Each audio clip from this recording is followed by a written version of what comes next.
Well, hello, good morning and welcome to the Circuit of the Americas for America's Rallycross. Today we will see two champions crowned. It's round 4 of ARX and round 5 of ARX2. Now behind us we have the ARX2 cards gathered on the pre-grid, and next to me I have the amazing Bucky Lassick. Now Bucky, this guy just here behind us, Conor Martel. The hammer. The hammer. He's got to bring down the hammer, but it's championship time. Yeah. You know, he did an entire round yesterday. He didn't win, which is unusual. So what's going through his mind? I mean, you've been in pressure situations many times in the half pipe and in the rallycross car. He right now he's feeling the pressure. I know he is, but he's also really happy inside. I can tell by looking at his face that the potential is looking really strong right now for him to win a championship, being his first championship.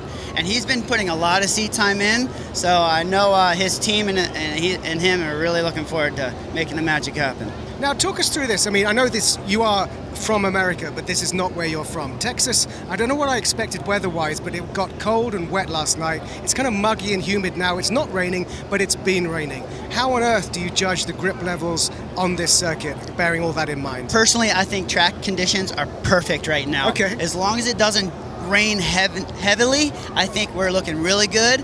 And we're going to see some awesome racing. These guys are all hungry. There's a few of them still fighting for this championship, and Conor's just hoping to keep it clean and everything stays clean around him, and these guys can really put a good fight up. And the great thing is, of course, these guys have the job of cleaning the circuit a little bit because the supercars come right after them, and that is going to be an exciting battle. That is ARX proper, the main event. So, Bucky, I'm going to have to send you on the long walk or skate, however you want to get there, up to the comms booth. Joy's Andrew Coley. I'll see you in a bit. See you. Yes, Andrew Coley, you should be ready because the cars are pulling up to the grid.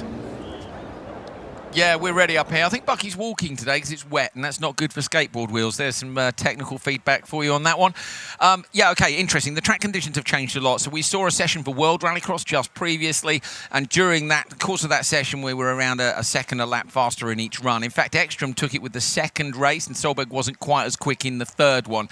Now, earlier on today in America's Rallycross, my goodness me, the track developed in the other direction. So it was kind of dry, a little bit damp from overnight, and then it poured with rain, and the difference was massive. Take a look at this.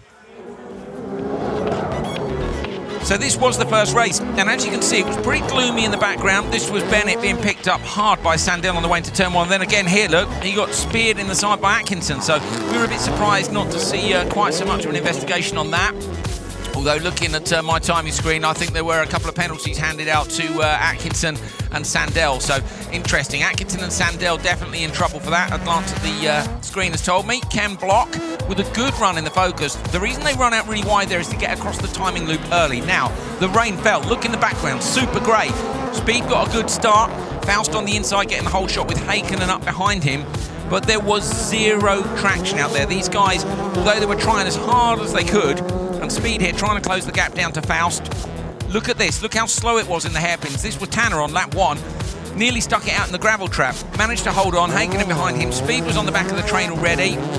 Look at Scott squaring up the exit of the corner, trying to find that traction. Four-wheel drive, of course, but in these super slippery conditions. When it came to merge time, Faust had just done enough. Tanner there, clever look, off the paint on the tarmac. There's a little bit more grip there in these conditions. Chucking the Beetle around, Speed in behind him, but the times were so much slower. About 17 seconds, I think it was. Faust then, still top qualifier at this point from Arpin, Block, Atkinson, then it's Sandell, Doran, Speed, and Hakkinen. I say there were penalties in that last session for Sandell and for Atkinson, and that was for contact with Oliver Bennett in that race.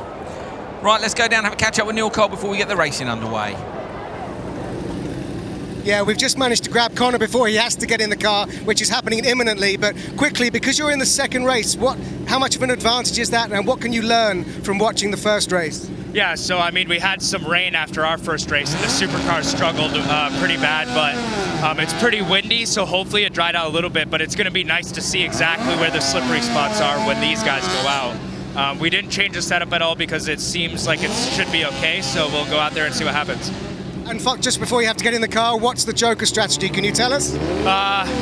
If we get a good start, probably try and take the main line, but if not, we'll just push everybody to our outside and the Joker, and then we'll only have to worry about Cole. There we go. Well, luckily, none of the other drivers are watching, but I think you need to get in the car, so good luck. Yes. So back to you, Andrew, and Bucky, I think. Bucky has just made it up. He's got his skateboard with him as well, so I was wrong about the conditions for skateboarding. Bucky Lasek, we've just been discussing track conditions. What are the conditions like for skateboarding from the pre-grid to the commentary box? The tarmac's kind of dry. Okay, there we go. Half the press and the tarmac's kind of dry. That's what Martel's hoping for. They haven't changed the settings on the car. Let's take a look at the grid then for Q2 of the final round of ARX2. Remember, 3 qualifying sessions today, followed by semi-finals and final. We'll be crowning the champion of ARX2 by the end of today. This one, Scott Anderson, Alex Keys, Cabot Bigham, and Matt Karpoff. So Keys, who yesterday took the win, currently sitting in P7, second from the left of the grid that you're looking at now. On the right-hand side, Karpoff has had jump starts, I think, in his last 2 runs, which was the semi-final yesterday and Q1 today. So Karpoff needs to not do a jump start. Ready to race will go out. Then you wait for the green light to come on. Jump start, and it's Karpoff again. He's very consistent. He is indeed. He is indeed. Now, I talked to Anderson, and Anderson is having the same problem with launching. When he engages the handbrake, the car kind of lurches forward, so he's not able to load the car, and he's kind of dumping it in first gearing and getting off the line. Where and why do you want to load the car? Explain to people at home what difference that makes. You want to take the suspension travel of the Interesting. car I was going wrong. forward. It wasn't Karpoff. Apologies, Bucky, for interrupting. So it was Anderson on the inside, yeah. Karpoff went very too. relieved, though. Yeah. He was very relieved. He's Yeah, like, he's happy. yes, Well, finally, not me. So yeah, go on, loading the car. Yeah, you want to load the car and take the droop away, the suspension drag that you get, the compression that the car sits when it launches. You want to take that away because that's time. You want the car already squatted so that it just lurches forward. Fantastic insight from Bucky Lasek. These guys will be on the handbrake, on the RPM, on the clutch, just a little bit. Not enough to jump it this time. Hopefully Keys gets away. Anderson slow, but that's what often happens when you've done the jump start on the first one. Karpoff drops back to P4. Where's Keys going to go? Keys goes straight to Joker. So Anderson, despite that slow start, has gone to the inside line. And it is Alex Keys who leads Bigham and Karpoff as they sweep through the Joker lap now. You need to watch out because, Bucky, you've seen a few people braking on that paint there, and it seems to me that the better line is braking on the tarmac. Right now, who knows where the better line is? These guys are out there getting a feel for it, and we'll see it on the timesheets for sure. Absolutely. It really is changing every minute. Say temperature's coming up here. There's Keys, who was so good. Yes, Keys was untouchable yesterday in the wet conditions. I guess he would kind of be hoping for rain, wouldn't he? Because he just, whatever they had, the settings on that car, they were bang on the money. I have a feeling if you find the settings in the rain, your dry settings are probably going to be pretty sweet too. Okay, so good engineering on Keys' car. Anderson through the left onto the dirt section. The blue groove's starting to come back a bit, Bucky. How does the blue groove get affected in the wet compared to, rubber being laid on tarmac? Is it similar?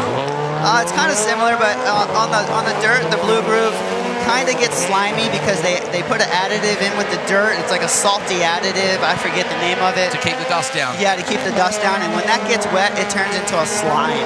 So you want to stay off of that. Yeah, we use Dustex in Europe. I'm not quite sure what we use over here in the States, but similar track prep. Salt helps to hold the moisture, doesn't it, which holds the dirt together. It turns it into like a hard surface, like almost like a concrete, where you can lay that rubber down. Keys manages to get Anderson there. I thought might have done enough. Jokered early, or not on the last lap at least. But Keys is on a bit of a flyer again. And yesterday we were looking at Keys, Bucky, he was saying he's just super smooth, no big inputs, just enough to get the car to do what he wants. Very smooth with his hands. He's a karter. He knows the dry line, and you can see he's taking a really wide entry, hitting the apex, big long exit on through there. Let's see him. There he goes. Super smooth. So Anderson. Why is Anderson not going? Sorry, he jumped the start. Silly me. Pay attention, Andrew. So Anderson was never going to manage to take this one anyway. And in fact, done well not to drop all the way to the back of the pack. So Anderson waiting and doing his jokes on the last two. So yeah, he tucked it in third there. Yeah, he kind of got away with it, didn't he? I said at the start, his second start wasn't very good, so he went standard lap. But Key's doing a good job here. Get to see where he stops the clocks. Through that long right, say 3 qualifying sessions, and we won't be doing any championship stuff until the end of qualifying. See his hands. Let's see if we can see his hands there. Oh. Big send over the finish line. Takes it with a 2:37.4. Bigham and Anderson. Karpov was a little way out the back. Anderson actually did pretty well there. So Anderson, look, was only 3 seconds off the winner, 3.2 off with 2 joker laps. So nicely done. Here are the results of ARX2, round 5, Q2. Keys taking it from Bigham, Anderson, Karpov and Rimmer at DNS. James not feeling very well today, as yesterday. One more race to come though. The quick guys in theory in this one, but as I say, Keys yesterday was absolutely flying, so don't expect that it's a done deal. Another look at the start here, and Anderson, Bucky, when you're on your second warning, you know, you can't jump again because you get disqualified, so it's kind of always a bit of a tardy start. Yeah, you're gun shy.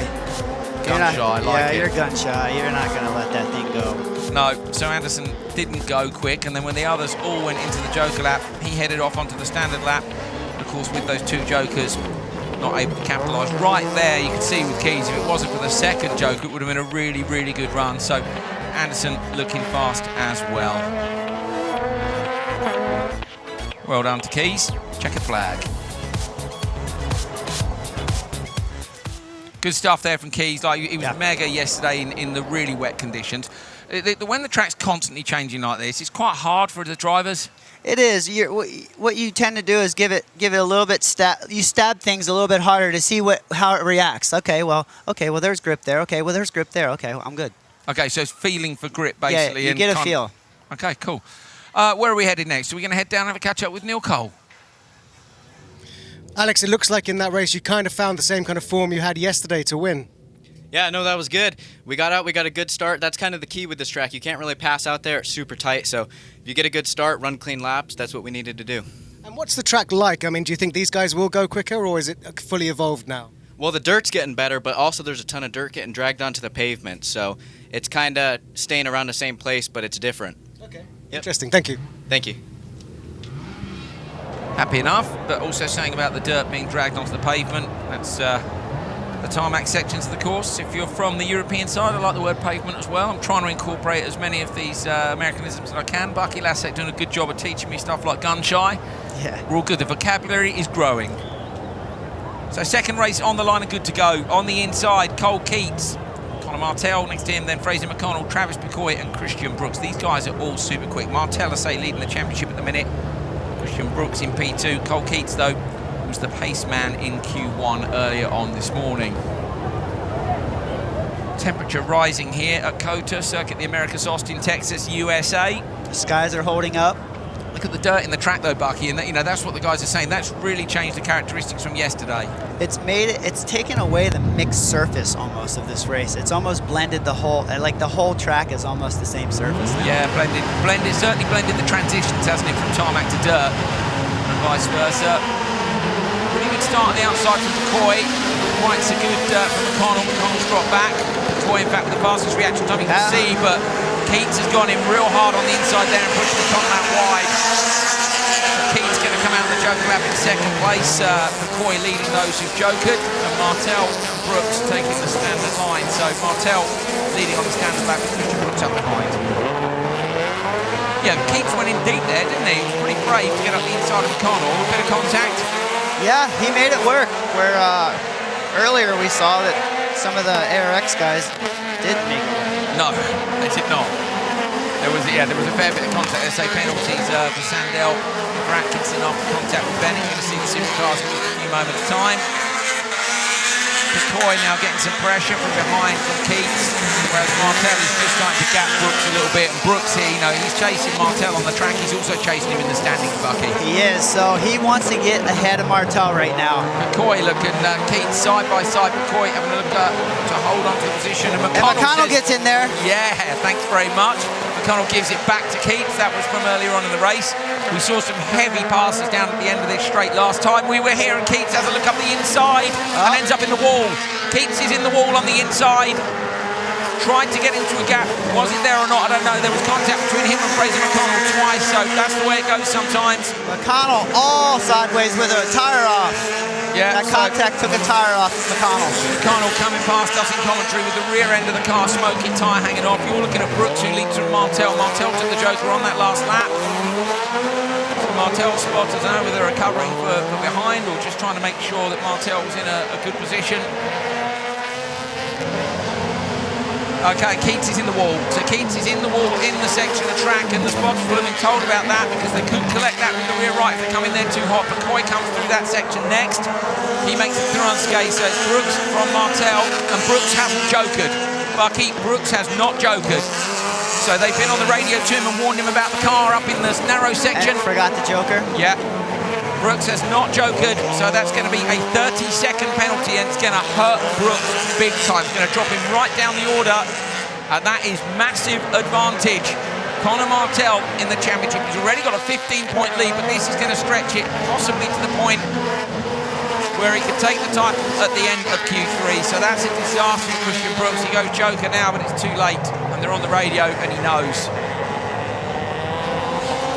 Christian Brooks shows at the top of the timesheets, but he did not joker in the duration of that race.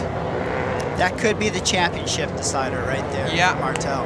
There's 14 points available in the semis and the finals. Remember, it's 6 for a win in the semi, 8 for a win in the final. So, you know, if Martel had beaten him in qualifying, he was going to take the title anyway at the end of Q3. But to drop that far back, Bucky, it's made it an absolute dead cert.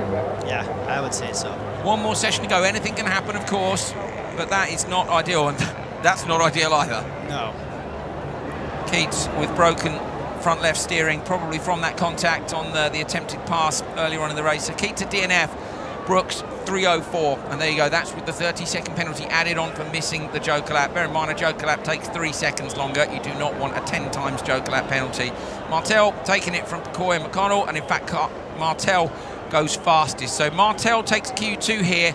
Ideal scenario for him. His championship rival Christian Brooks drops down to 8th. And I'll tell you what, I wonder if Alex Keys is going to be able to move up to 2nd here at the final round of ARX2. Alex Keys is looking to try and take P2 of Christian Brooks in the championship standings. This was the start. Keen to see this move up at turn 1. So watch for Fraser McConnell in the Jamaica-coloured car.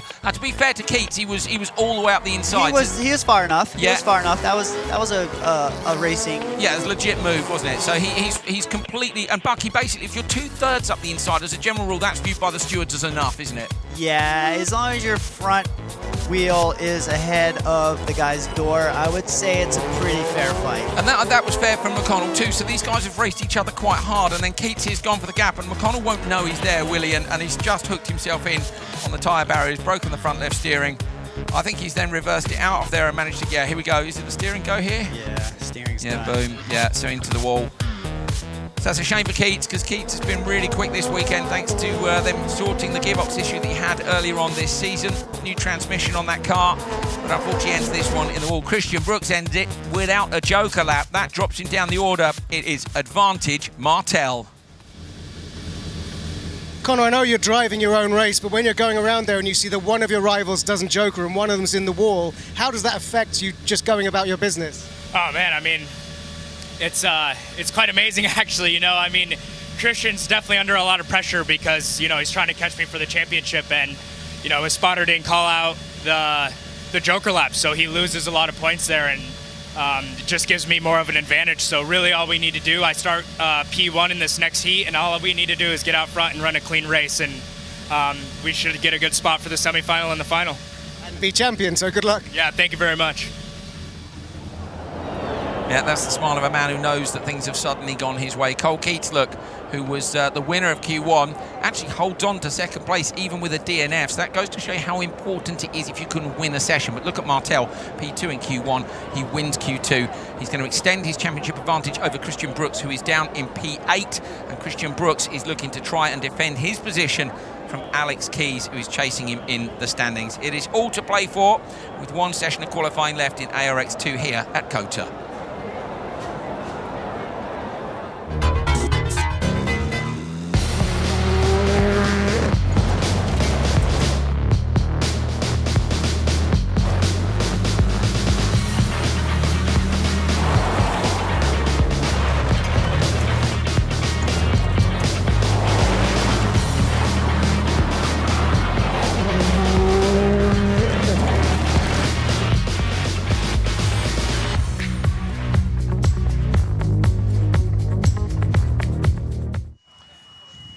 That's what you want if you're Martel. It's not what you want if you're Brooks. And we think we can see the spotters tower from here, Bucky, and we can see the guys pointing frantically over the top of the railing because they just seen Keats piloting the wall. So, you know, they're trying to warn him, and then they've forgotten the other part of the job.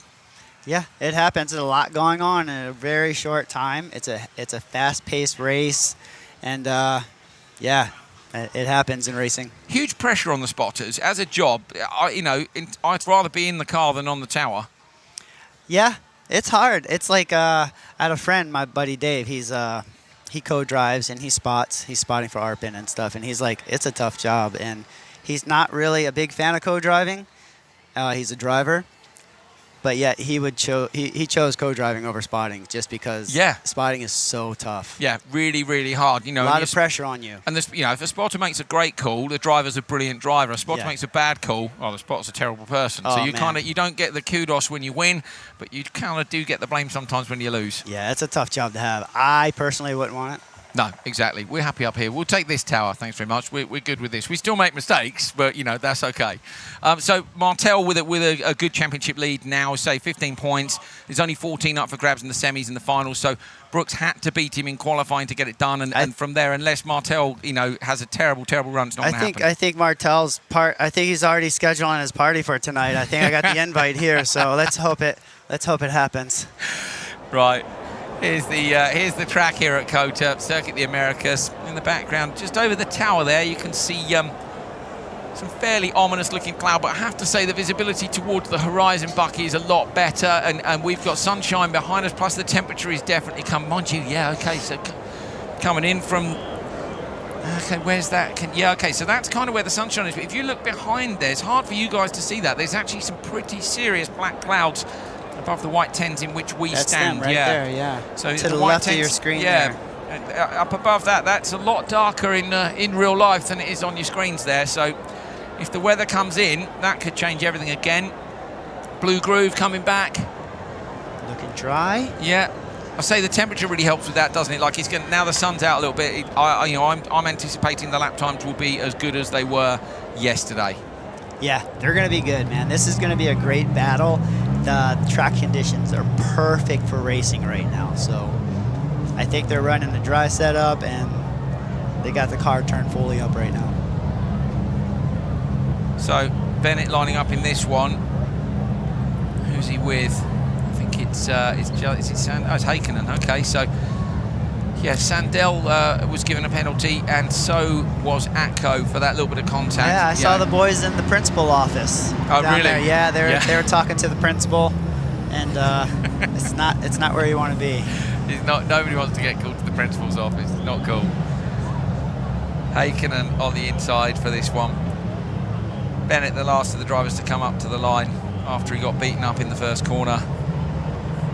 Ian Doran, of course, with a terrible run last time out. The car was slow away from the line. He managed the 4 laps. It's a great car. They're developing that car, but their launches aren't quite there. One thing about having an inboard braking, which the braking is actually not on the rotors where the wheels are. The braking is kind of basically where the axles connect to the transmission. That's where, when you look in the motor compartment, that's where you're going to see the rotors and the brakes. It's crazy. So you don't get the dive. You're not able to set the car. There's no compression or load that you can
the car stalled under downshifting. Yeah. He got some wheel spin and stalled the engine.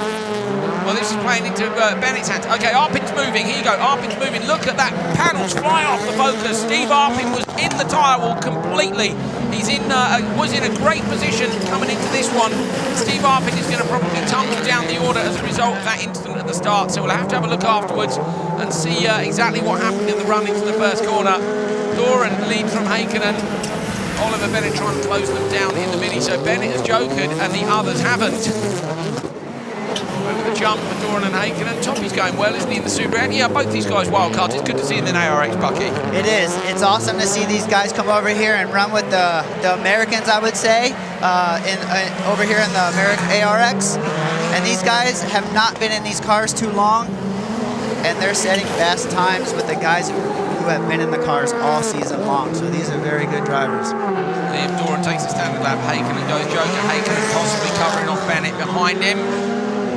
Going to come out just in front of Bennett. He does. Look at that. Bennett was close on the back of Heikkinen, so Bennett gives Heikkinen a little nudge. Careful, Oliver. So as he damages the front of the car, there's a few little bits hanging off. That Mini was so fast off the line. We know it's got, I think it's a Pipo engine in the Mini, so it's super, super quick. Heikkinen has edged him just a little bit. Look at the attitude of those cars. Love it. Fender hanging off the side of Heikkinen's car. I wonder if it was him and Arpin that came together. I'm keen to see that start again. We were looking at the wide shot and we saw who'd gone into the Joker. We didn't get to see quite what happened on the inside. So Doran has responded, has to because it's the last lap. Gets the GCK. Again, RX stopped. Bennett running all the way around the inside of that tyre barrier. It's going to be Doran, Heikkinen and Bennett at the finish unless there are any disasters. Arpin still going around and still flat out. So Steve Arpin, despite spending a long time in the tyre barrier, is still heading around the track fast. He's coming past commentary now and heading up towards the hairpin in the centre of the circuit. He's not going to catch up with the British Bomb. British Bomb sees the checker flag first. Where's he going to stop the clocks? 2:32.7. So not a super quick time. We know that we've seen, interesting, we know we've seen, you know, the World Rallycross cars weren't that far off the pace of yesterday. Ekstrom did a 2:25.7, so he was a similar pace to Q1, Q2, whereas we've seen Scott Speed and Tanner Faust being almost on the pace of the world guys. So I suspect cars are very different. Yeah. Cars are carrying more weight in yes, they world, are. right? Yeah. Or no, in ARX. I think the cars are. Yeah, they are. Yeah, up to 30 kilos more, I think Tanner said. So yeah, some of the cars are a little bit heavier. But interesting in terms of track conditions. Arpin's passing everyone on the gravel sections. Arpin's looking like he's either trying to get to someone or he's trying to get back to the pit to get fixed. Oh, he's going to... Oh, Steve's not happy. Steve Arpin has just pulled up out from the competition, has pulled up alongside Liam Doran and almost doorstepped him on the run back to the paddock. So Doran took it from Heikkinen and Bennett. Oh, Arpin was waving, I think, there. We're going to call that waving. I didn't quite see what the wave was. I didn't know Arpin knew sign language. Mate, can we get a replay of that, please, instead of the race action? So yeah, Arpin basically passed 2 or 3 people on the in-lap there and came alongside Liam Doran on the way back to the paddock. So I suspect that it was Doran who put Arpin into the wall in turn 1. Doran closed that door as if Arpin wasn't even. Right, we'll have to take a look back and see. Is anything under investigation? Nothing at the moment. Okay, let's have a look. This is the waving. So here's Arpin, look. Comes up alongside Liam, look, moves across. Yeah, there you go. Yeah, that's pretty aggressive, well, basically body language. And then do we see some sign language out the side window? Okay, yep, that's pretty clear sign language. There you go. He said you finished P1. P1.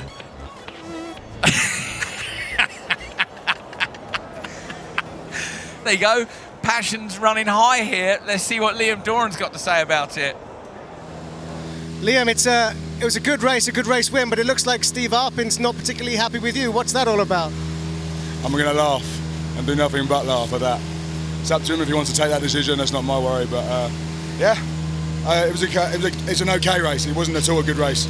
Still not achieving what I want to achieve. We've got problems with the car today, but it's a great team and a great car as always, so I'm sure we'll fix it and we'll get through it, so I'm not concerned in any way, shape or form. We're in the semi-finals one way or another, and we can go a lot faster still, so I'm not worried, and happy to be here still, happy to be racing. That's one, Liam, thank you.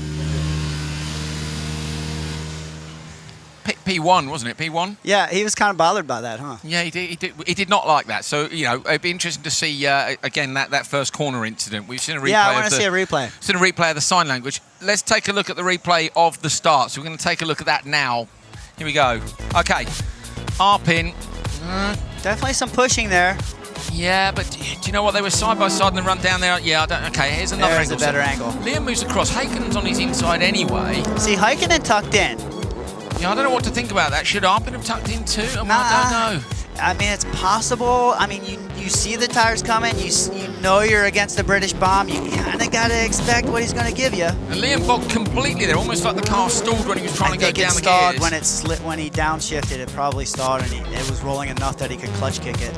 Okay, so, well, Arpin spent a fair old amount of time. I can understand why Steve's annoyed because they're side by side. You know, and earlier on this year, we saw Matthias Ekstrom put Solberg in the tyres at Barcelona, round 1 of the World Championship, and Ekstrom was given a penalty basically for that. So, right. Again, you know... Not giving racing room. Okay, 11:04 on our timing screens. ARX Q4, car 33 and car 100 contact under investigation. That is Liam Doran versus Steve Arpin.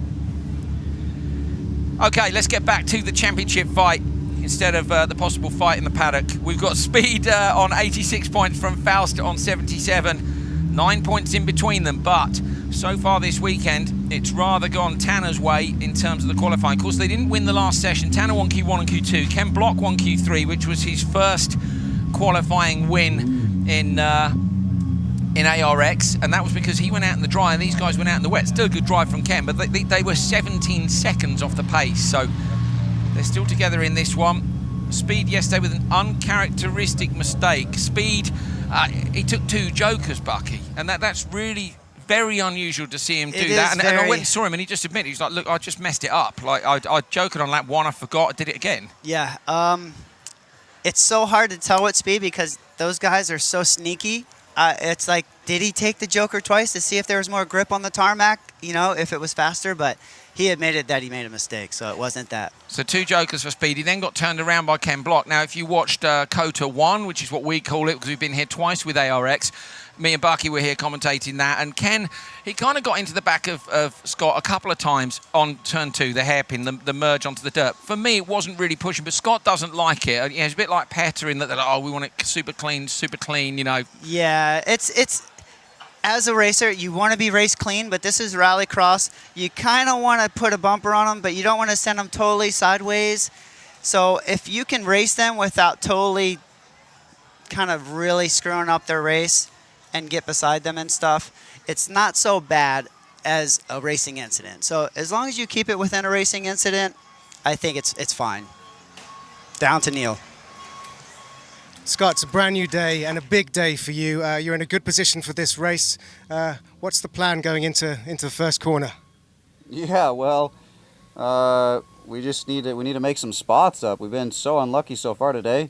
Obviously, with the last heat being in the rain, we showed we had good pace, but we ended up not getting any real points for it. So we're kind of behind the 8 ball on the point side of things, but we still got to keep this thing clean and get her started in the semi. Just hope for a clean race, honestly.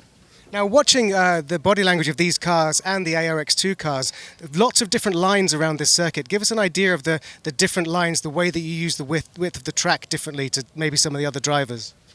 I think it's actually quite similar. I don't really think there's a lot of options out there for lines. Pretty tight and twisty. The important thing is just playing the traffic right and trying to get clean running in for us anyway. You've got a good position to not have too much traffic on this side. Well, we have the worst position, so, but yeah, I like your thought though. Let's be optimistic. Good luck, Scott. Thank you. Thanks.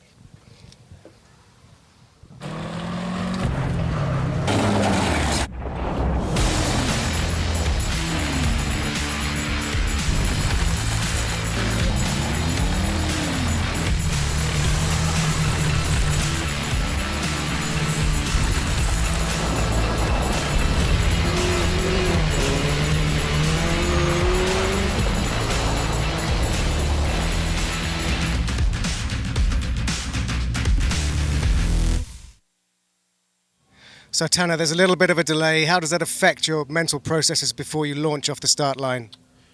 It's just a matter of making sure the engine's warm enough, basically, and prepped. I mean, every once in a while you need to idle it up, make sure everything's the right temp. so that you're not on the line too cold. But otherwise, it's okay as long as it doesn't start raining, you know, right before we hit the green light, like it did in the last heat. Then I'm happy. Yeah, and that's the thing, is the longer that we're not racing, the wind is going to be drying this track even more. So it may well be that we see some very quick times in this race. Yeah, we're hoping that this heat is faster. Everybody tries to keep it pretty clean so we all 5 can get a good time here. But ultimately, they're doing a bit of repair, so there will be a little bit of slippery stuff wherever they repair the track. But that's the hope, is that we can have a nice dry track and we can get out there and lay some times down. Do you really think that these 5 drivers will race clean for one entire race? Not a single second do I think that that's a possibility. But it's, you know, you can dream. Okay, thank you, Tanner. Have a good one.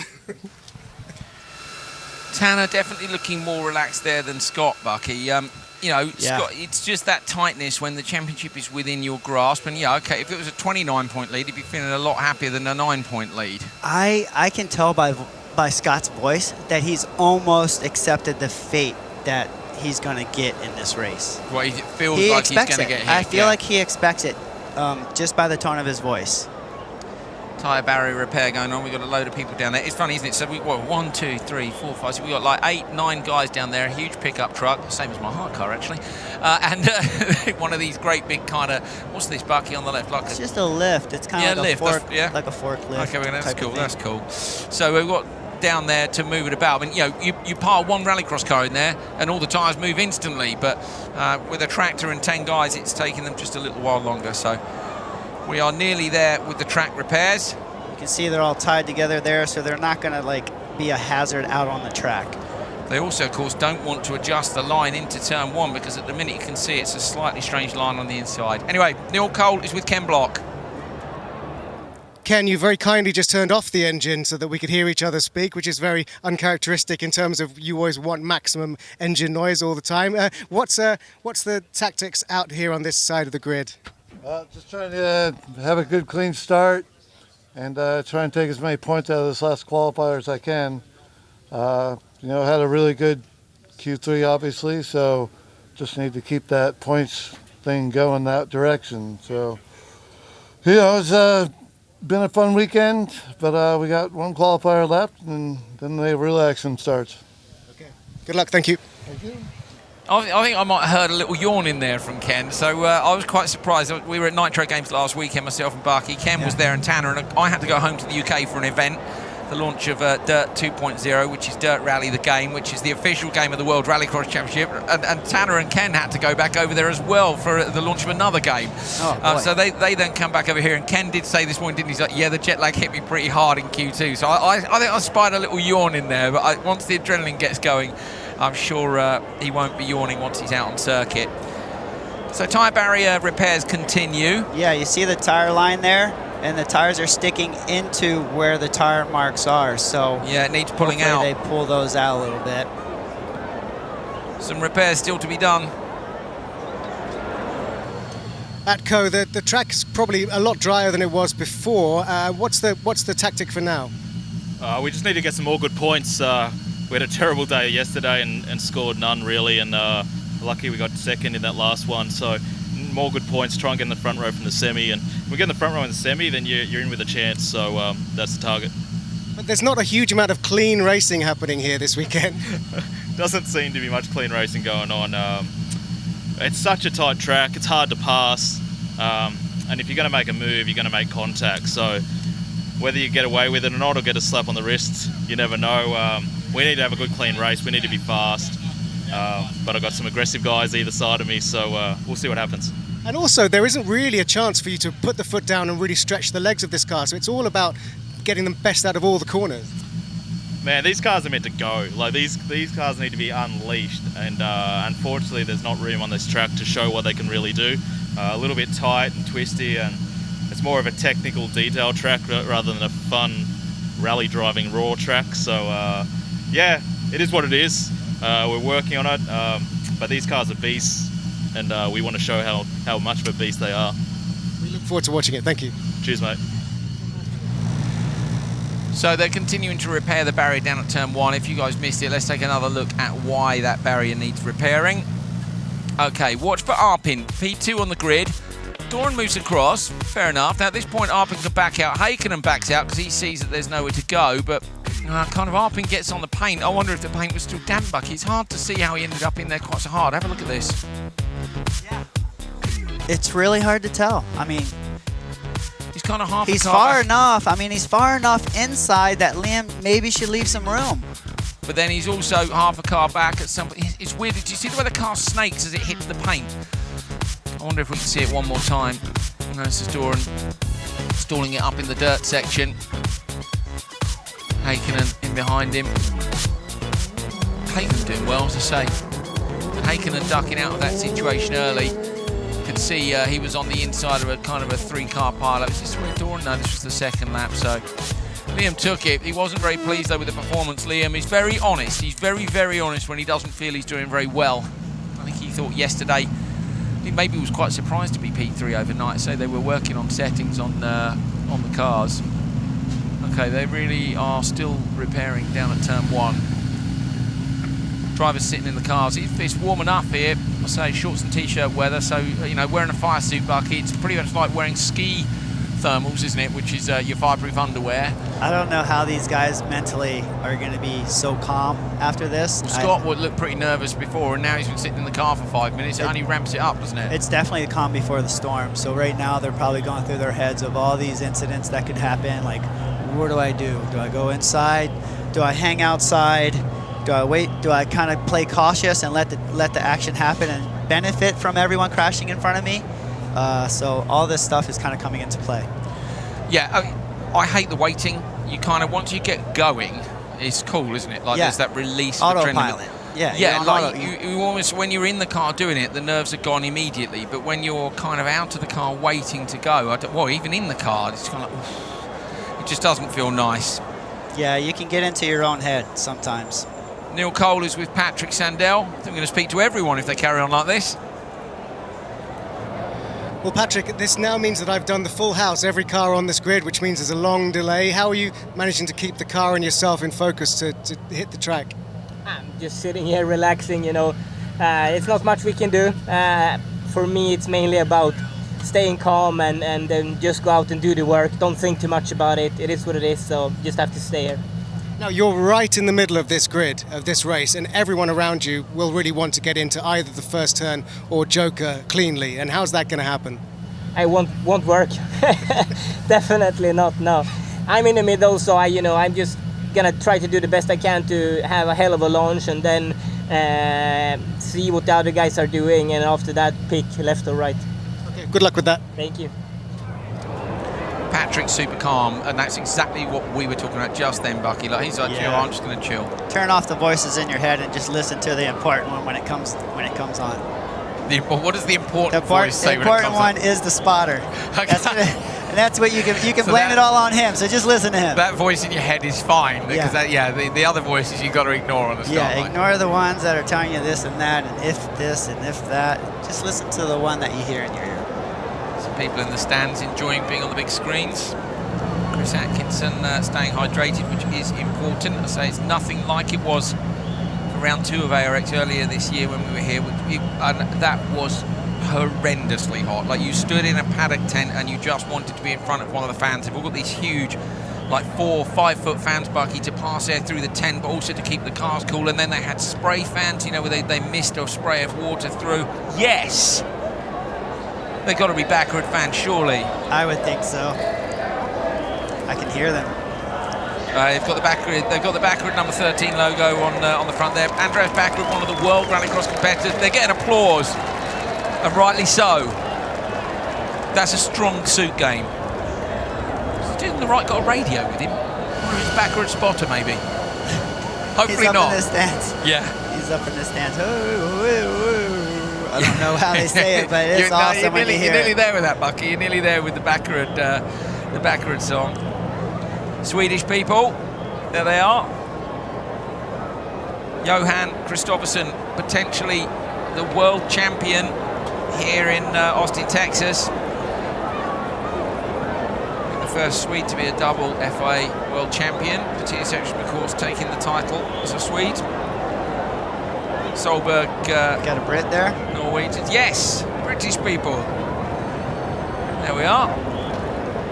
They've got all the merch as well. Those guys have hot dogs. They're Americans. I want a hot dog, man. I'm pretty hungry now. If anyone in the TV truck is listening, myself and Bucky are thinking that we should maybe take some sort of snack break soon, Bucky. This is a long hold. Can we arrange? What's a corn dog? We need spotters. What's a corn dog? Corn dog is a hot dog wrapped in corn, like the cornbread. Okay. Yeah. There you go. Cool. Thanks very much. Apologies to the American viewers for my lack of knowledge. Hopefully you're enjoying one of those. I can actually have that because I'm gluten-free. Oh, there you go. I can have a corn dog. Bucky Lassett, gluten-free, having a corn dog. Yes. We're looking good. Snacks on hold. We're going to get the racing back underway.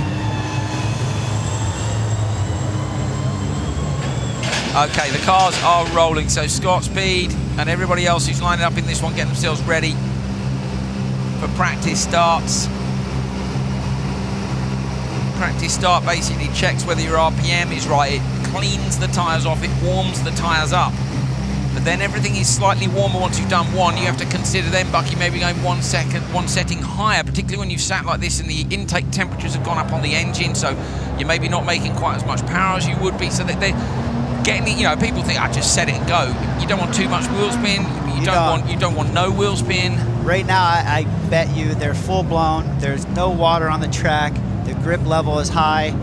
I think this F1 tarmac as well is super grippy. That's what a lot of the guys were saying, is it's ultra high grip. Yeah, ultra high grip. So all their settings are maxed out right now. Anti-lag, full blown. It's on right now. These guys want to get a better position. And if you got the position, you want to hold it. So I can't wait for this racing. It's going to be so good. I'm looking forward to it. Atkinson and Sandell, who despite... it's interesting, I think they were both given a 5-second penalty when you think that the previous race was 17 seconds slower because of the rain. It didn't make any difference actually, did it? So that, of course, trying to figure out a minute ago, why are they still up in the top race when they were given a 5-second penalty? That's something to touch on there. Yeah. The rain dictated the grid. Yeah, absolutely, even with the penalties. Faust and Speed, look, will be lining up next to each other. The championship protagonists, I say Speed is leading Faust by 9 points, but at the minute Faust is leading Speed in the standings for qualifying. Remember, they get points at the qualifying stage and then onto the semi-finals and the final as well. This is going to be one of the most interesting races. It is, because you can't split the strategy out there, Bucky. So last time we were here, these guys were inside 2 or nearly every time, and we saw them splitting the strategy. But take a look at this. Ken Block on the inside from Atco and Sandell, the 2 championship drivers, Faust and Speed on the outside. First after Q3, 7th after Q3. The gap is 9 points. If it stays like this, it's going to come down to 3 ahead of the semi-finals and the final. You can't split the strategy when you're both on the outside. So are either of them going to dare to brake and duck into the standard lap? Will we see contact on the run down to the Joker lap for the 2 Beetles? Will they both take the Joker lap? They'll have talked this through. But tactics are all very well until you get punched in the face in turn 1. Ready to race. Green light, good start. Faust and Speed. Speed looks got the better traction on the inside. Tries to shut the door. Faust contact with Block. Block on the inside. There was 4 cars side by side. Speed has beaten Faust into the outside of the Joker lap. So Speed, Faust, Block has spun down into the first corner. Atkinson has taken the standard lap and holds on to the position there, and Faust is in behind Scott Speed. So we're going to need to see a replay of that, Bucky, but 4 cars in contact, and Block was the loser. Scott, I saw Tanner. He was attempting to go for the standard lap. He got. I think he kind of got into the to Ken Block. Somehow it was a chain reaction, I believe. Yeah, all the way across. And then he just went Joker. Well, there was no way he was going to be able to get in surely from Scott unless you had an absolute rocket start and all 3 cars bogged. Like in some ways, I would argue brake and duck in across the back of the pack. Correct. By the way, didn't work out. So Atco's Joker managed to cover off Faust already. So Atkinson's Joker covered off Faust. Speed here could gain a couple of places back. And Bucky, this is so important because at the minute, as I say, he stands to lose 4 or 5 championship points to Tanner Faust. And that's going to mean it's all on the line in the semi-finals and the final. So Scott's going to try and gap Atkinson here. Yesterday it was around 1.9 seconds at the minute. Sorry, Speed of course is already joking. My bad, he joked at that one. So yeah, so this Top is three about of Joker. Yeah, this is about them whether they can beat the guys from the previous race. I think they will, because Liam wasn't happy with the 2:32.7. No, the track is drier. It did dry a little bit. You can see the dust coming up. Yes, finally, first time we've seen dust today. So Speed can take this and gain a couple of places back on those standings. He would be really happy to try and close the gap and not lose as many points to Tanner Faust. In fact, I think Speed was probably the only person who wasn't involved in that contact in the first corner. Yes, he was the only car not involved in that, and he is out front now, and he's gapping Echo. Now have a look at the top of your screen. I should have done a moment ago. Ken Block is the only man who hasn't joked at the red light at the top of your screen there. Faust is all over the back of Atkinson. Faust looks quicker to me here, but Bucky, he can't pass. It is possible to pass him, but you really do need the guy in front to make a little mistake. Or he's not close enough, and Echo's hanging it out, and Tanner is eyeballing that gap all day long. He's going to pounce on it if he has time. Subaru looks good here, doesn't it? Last time we were here, I don't think it looked quite as agile as it does this time. No, they found the settings overnight, I believe, and you can see him. He's holding pace right now with the Beatles. Speed going to take the checkered flag. It's going to be fast enough. Target time of Liam Doran is definitely going to fall. Speed takes it. Whoa, Atkinson super sideways after the finish. I think Atco thinks the race is carrying on. They're still racing. Yeah, chill. Give him a call on the radio. Don't waste those tyres. So Speed has taken it with a 2:28.4, and that will be enough to see him win Q4. You're going to find out in just a moment where that puts him in qualifying. Scott Speed taking it from Atkinson and Faust Sandell. Ken Block at the back, having been spun at the first corner. Bear in mind there may be stewards' penalties to come from this. Nothing on the screen at present, but Speed takes Q4. So Tanner won Q1 and Q2. Block won Q3, but loses out big time in Q4. And Speed finally at the top of the table, which is where he's been more used to being this season. Okay, turn one, have a look at this. So Tanner moves across, does he? Yeah, Tanner. Now, Speed kind of moves in on Tanner too, but there's no contact between those two. I'd need to see that about 10 times, Bucky. Here we go. I don't know. Racing incident. Don't you think there wasn't much contact, was there?